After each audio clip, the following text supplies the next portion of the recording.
What? You know just what tomorrow means. In the dead of the night, his father's echo roared through the house.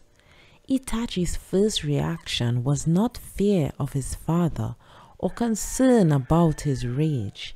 It was the trivial thought, did that yell wake Sasuke up? His little brother had school in the morning.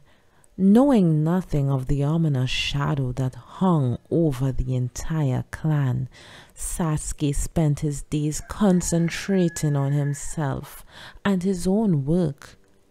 His little brother needed his precious sleep to recharge his batteries for the following day, and Itachi didn't want it interrupted by a boorish roar of anger.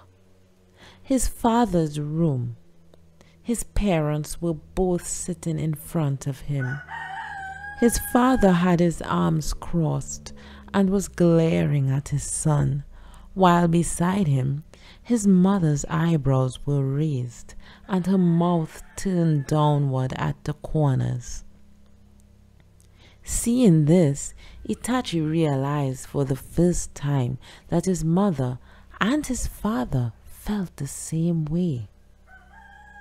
He had never once spoken with his mother about the clan issues or the meetings. His mother didn't ask, and he hadn't initiated any such conversation. Because she had never once spoken about these matters with his father while he was present, he hadn't known before now just how she viewed the clan. But in that instant, he understood everything. His mother, sitting next to his father, and his obvious anger, was a member of the clan and in favor of the coup. When he thought about it, it was only natural. She was not the sort of wife to shout out objections when her own husband was the leader of the scheme. Even just reasoning from her gentle temperament, he saw that she was not the sort of person who would go against his father's wishes. Itachi had known this about her, but even knowing it, he was still quite shocked to see her feelings on display before him like this. Itachi faced his father, trying not to look at his mother to the extent possible. An aura flickered on the other side of the sliding door behind him. Sasuke. So his father's loud voice earlier had woken him up. A flame of anger sprang to life in Itachi's heart. His father completely lacked consideration for his little brother. Fugaku had forgotten about Sasuke the day before the entrance ceremony and tried to go along on Itachi's mission. And now this angry roar. Even when he looked at his brother's report cards, always straight A's, he didn't really say anything to the boy. His mother had told Itachi that Sasuke was disappointed by this, and he couldn't help but feel so sorry for his little brother. Recently, Sasuke's feelings toward his big brother had become more complicated. He had gotten the mistaken idea that their father only ever looked at Itachi, and a faint jealousy had taken root in his heart. Itachi wanted to shout at Sasuke that he had it all wrong. Their father didn't see Itachi as his son. He saw Itachi as a useful tool, necessary for his own ambitions to carry out a coup d'etat. Itachi's relationship with their father was definitely not what his little brother thought it was. What was Itachi actually getting yelled at for in that moment? Not going for against his father's wishes as his son, or for acting incorrectly as a human being. No, his father was furious that Itachi would not be at a meeting that was so critical to his own aspirations.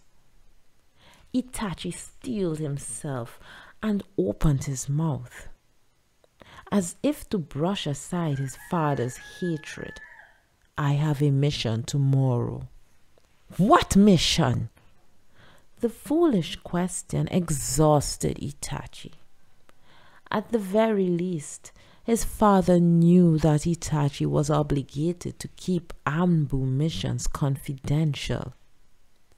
He couldn't simply answer just because he was asked. I can't say. It's top secret, he replied, his irritation growing.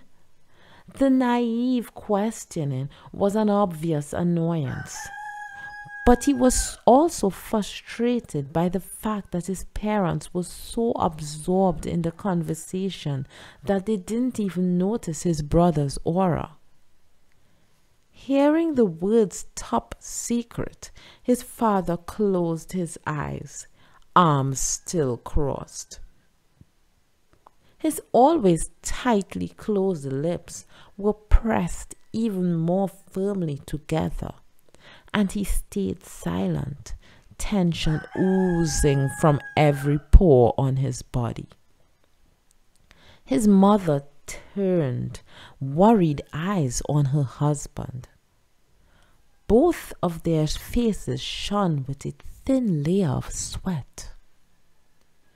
A silence that was difficult to endure filled the room. Worried that Sasuke might not be able to withstand this tense atmosphere and collapse, Itachi focused his mind on the aura behind him. Itachi, his father said, and then paused before speaking again. You are a pipeline that connects the clan with the center of the village. His eyes were colored a faint red, but they didn't change so much that the pattern of the Sharingan rose up in them. A pipeline connecting the clan to the center of the village? A spy, basically. You push this dirty job on your own son, and now you have to pester him about it? Itachi asked his father silently. Naturally, he did not get an answer. His father's sharp gaze simply hurt and stabbed through his tattered heart. You know that, yes? It was all he could do to offer an answer. If he were to do exactly as his father wished and work in a way that would delight Yashiro and the younger people of the clan, what on earth would become of the village? The 24-hour monitoring of the clan by the Anbu, Danzo's request to provide information about the clan. These bits alone were more than enough to enrage his father and the others. The plan to stage a coup already advanced to the stage where they were about to decide on a specific day would be accelerated, and the resentment of the young people toward the village would reach its peak. And what would come after that? War. And then the defeat of the Uchiha clan, and persecution greater than anything they had seen before. Itachi had come to understand only too well in his life as a ninja that the village of Konohagakyo was most certainly not pure and innocent. It wasn't just a prejudice toward the Uchiha clan. They had sealed the nine tails in a newborn baby, and then, with only the baby himself unaware of the fact, they had isolated him, surrounding him at a distance. The Anbu was the same. The Hokage himself had organized this institution that bore the burden of the darkness of the village, and single-handedly forced them to take on dark work behind the scenes.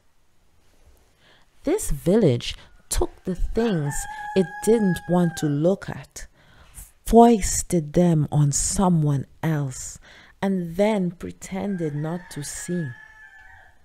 In a place like this, would the clan be able to live as it had after being defeated in an attempted coup? No. The path his father was attempting to walk was a road to ruin. Itachi's thoughts were shattered by his father's voice. Bear this in mind. What did this indicate?